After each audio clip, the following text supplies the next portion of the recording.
আমি কবির, একজন তরুণ ব্যক্তি। আমি আমার মামার বাড়িতে কাজ করতাম। আমার মামা তার স্ত্রীকে খুশি করতে পারতেন না, ফলে আমার মামি আমাকে তার ঘরে ডাকতেন। মামি আমার পাশে এসে শুয়ে থাকতেন লুকিয়ে, আমি জানতাম না, আর আমি তাকে আমার স্ত্রী মনে করে সারা রাত। মামি দেখতে অনেক সুন্দরী, যে কেউ তাকে দেখলে তার প্রেমে পড়তে চাইবে। আমার মামি আমার থেকে বয়সে বড় ছিলেন এবং আমাদের মধ্যে বেশি কথা হতো না। তিনি তার কাজে ব্যস্ত থাকতেন এবং মামার সাথেও কম কথা বলতেন। এক রাতে মামি আমাকে তার রুমে ডাকলেন। বললেন, কবির, আজ আমার শরীর ভালো লাগছে না, তুমি আমার পাশে শুয়ে থাকো। আমি তার রুমে শুয়ে পড়লাম। মামি লাইট বন্ধ করে দিলেন।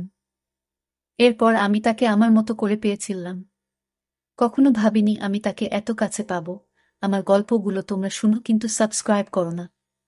দয়া করে গল্পগুলো ভালো লাগলে ভিডিওটি লাইক, শেয়ার এবং চ্যানেলটি সাবস্ক্রাইব করো প্লিজ। তখন আমি চাকরির খোঁজে ছিলাম, কিন্তু কোথাও কাজ পাচ্ছিলাম না।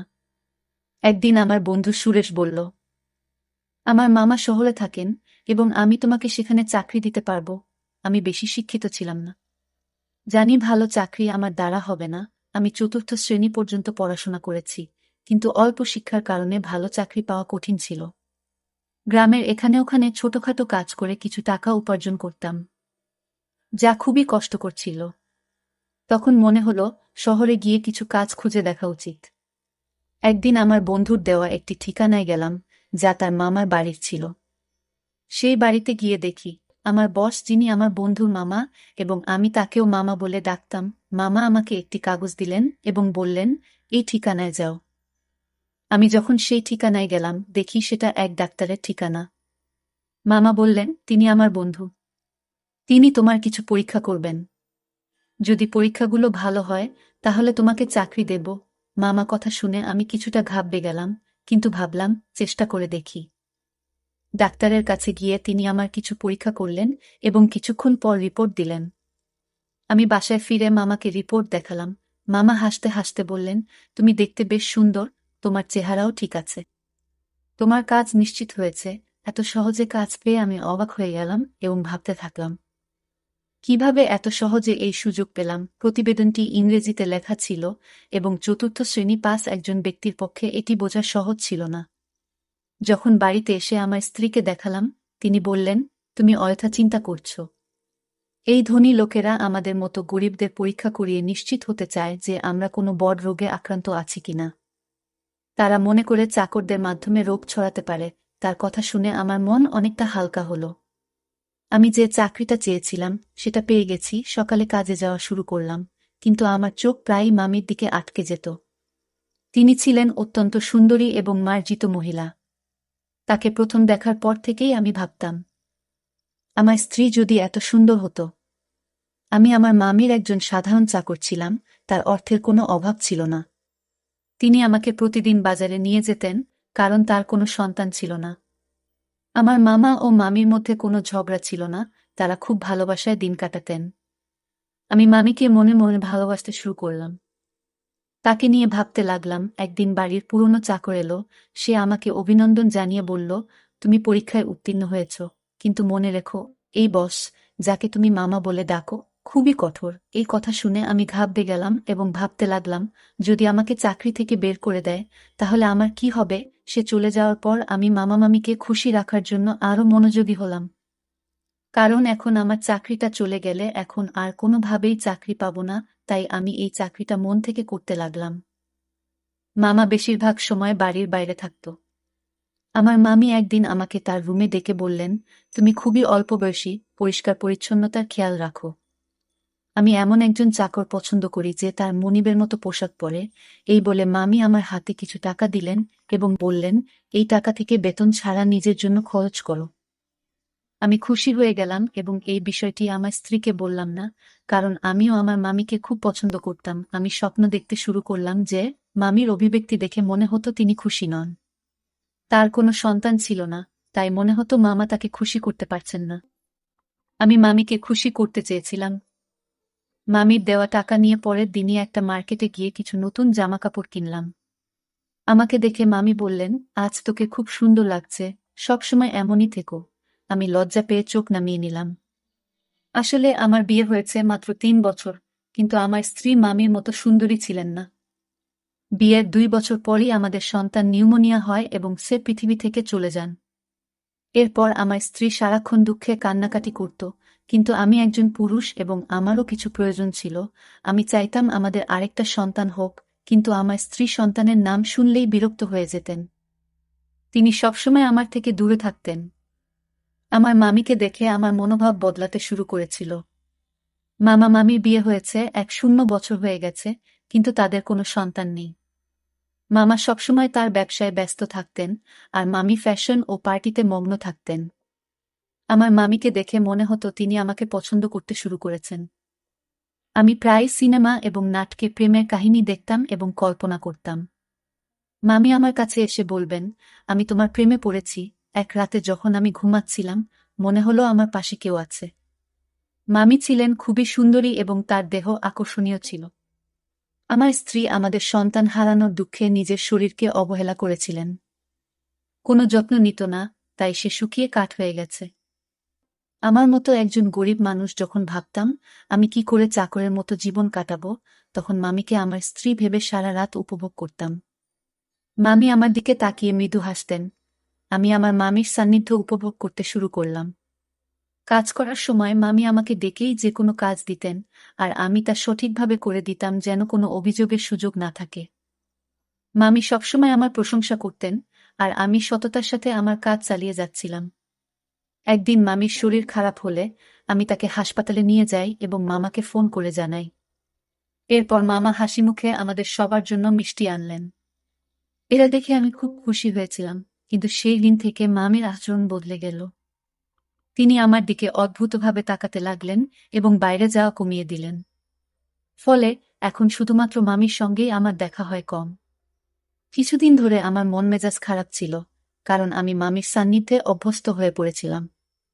আমার মনে হয়েছিল আমি হয়তো মামির প্রতি আসক্ত হয়ে পড়েছি। তবে আমার কাজ চালিয়ে যেতে লাগলাম। সময় চলে গেল এবং অবশেষে সেই দিন এল যখন মামি একটি সন্তানের জন্ম দিতে চলেছিলেন। কিন্তু মামা আর আগের মতো খুশি ছিলেন না। তিনি সবসময় চিন্তিত থাকতেন। আমি ভাবতে লাগলাম, মামা কেন খুশি ছিলেন না? আমি যখন বাবা হলাম তখন আনন্দে উঠছিলাম। কিন্তু আমার মামাকে খুব চিন্তিত দেখাচ্ছিল, যেন কোনো বড় বিপর্যয় আসন্ন। এক রাতে মামা আমাকে তার ঘরে ডেকে বললেন, এই ব্যাগ নাও। যদি আজ রাতে আমার স্ত্রী সন্তান জন্ম দেয়, তবে এই ব্যাগটি ব্যবহার করো এবং শিশুটিকে গোপনে সরিয়ে ফেলো। আমি কখনো মামার কোনো নির্দেশ নিয়ে প্রশ্ন করিনি, তাই সেদিনও কিছু বললাম না, কিন্তু আমার মন খুব অস্থির ছিল। বারবার ভাবছিলাম, কেন মামা তার সন্তানের জীবন নিতে চাইছেন? রাত গভীর হলে মামি ঘুমিয়ে পড়লেন, তাই আমি গোপনে তার রুমে গেলাম। মামি তখন চোখ বন্ধ করেছিলেন। আমি মনোযোগ দিয়ে তার দিকে তাকালাম। মামির মুখে সেই চিরচেনা সৌন্দর্য দেখে আমি মুগ্ধ হলাম, কিন্তু আমার অবস্থান মনে করে মামার কথা মেনে নিলাম। মামার নির্দেশ অনুযায়ী কাজ করার জন্য তিনি আমাকে টাকা দিতেন। আমি গোপনে মামার দেওয়া ব্যাগটি তুললাম আর বাচ্চাটিকে ঢুকাতে শুরু করলাম। তখন মামি হঠাৎ আমার দিকে তাকিয়ে হাসলেন। আমি শিশুটিকে লুকিয়ে রাখছিলাম এবং মামি আমাকে দেখে বললেন, তুমি কি সত্যিই শিশুটিকে হত্যা করতে চাও? মামি আমাকে জিজ্ঞাসা করলেন, তুমি কি তোমার মামার নির্দেশে এসব করছো? আমি চমকে উঠলাম এবং বললাম, তুমি এটা কি বলছো? মামি বললেন, তোমার চাচা এই শিশুটিকে মেরে ফেলতে চায় কারণ সে ভয় পায় যে এই শিশু তার নয়। তার কথা শুনে আমি স্তব্ধ হয়ে গেলাম। আমি অবাক হয়ে ভাবতে লাগলাম, এত কিছুর পরও এটা কিভাবে সম্ভব? মামি বললেন, তোমার মামা সন্দেহ করছে যে এই শিশু তার নয়, তাই সে এই কাজটি করতে বলেছে। সে এই শিশুটির বাবা নয়, তুমি এর বাবা। এই কথা শুনে তাকে বললাম, তবে তুমি কেন বলছো আমি এই শিশুটির বাবা? আমি এই কথা শুনে স্তব্ধ হয়ে গেলাম। আমি বললাম, আপনি কি চান আমি এই শিশুটিকে বাঁচিয়ে রাখি? মামি হাসলেন এবং বললেন, এই শিশুটিকে জঙ্গলে ফেলে দিও না, কারণ এই শিশুটির বাবা তুমি। আমি আরও বিভ্রান্ত হয়ে গেলাম, কারণ মামি বলছিলেন যে তিনি কখনো আমাকে স্পর্শ করেননি। তার কথাগুলো শুনে আমার মনে হলো আমি যেন স্বপ্ন দেখছি। আমি সোফায় বসে ভাবতে লাগলাম, এত সুন্দর একজন মহিলার সাথে, যাকে আমি মামি বলে ডাকি, এমন কিছু ঘটেছে কি? আমি মামিকে জিজ্ঞেস করলাম, আপনি এত সুন্দরী, কিন্তু কেন এমন করলেন? মামি বললেন, আমি খুব সুন্দরী, কিন্তু আমার পরিবার খুব গরিব ছিল। তাই আমি তোমার মামার সাথে দেখা করতে এসেছিলাম। তোমার মামা মতো ধনী হওয়ার ইচ্ছা ছিল, তাই আমি তাকে বিয়ে করি। আর সে আমাকে প্রস্তাব দেওয়ার সাথে সাথেই আমি তৎক্ষণাৎ হ্যাঁ বলেছিলাম, কারণ আমি ধনী হতে চেয়েছিলাম। আমার বাবা মাও তোমার মামার সাথে বিয়ে করতে রাজি হয়েছিলেন। কিন্তু বিয়ের কিছুদিন পরেই জানতে পারলাম তোমার মামার সন্তান হওয়ার সামর্থ্য নেই। অনেক চিকিৎসা করানোর পরও কোনো ডাক্তার তাকে সুস্থ করতে পারেনি। তিনি মা হতে চেয়েছিলেন এবং এর জন্য তিনি যা করতে প্রস্তুত ছিলেন। তারপর তিনি তার চাকরের মাধ্যমে একটি অদ্ভুত পরিকল্পনা তৈরি করেছিলেন, তাই তিনি সবসময় চাকরদের নিযোগের আগে পরীক্ষা করাতেন। তোমার চাচা তোমার মাধ্যমে তার পরিকল্পনা সফল করতে চেয়েছিলেন, মামি বললেন। এই শিশুটি তোমারই সন্তান এবং তিনি চান না যে এটি প্রকাশ্যে আসুক। তিনি জানতে চেয়েছিলেন তিনি বাবা হতে সক্ষম কিনা, তাই আমাকে চাকরের সাথে ঘুমাতে বলেছিলেন। মামির এই কথা শুনে আমি আরও হতবাক হয়ে গেলাম এবং কিছু বলতে পারলাম না।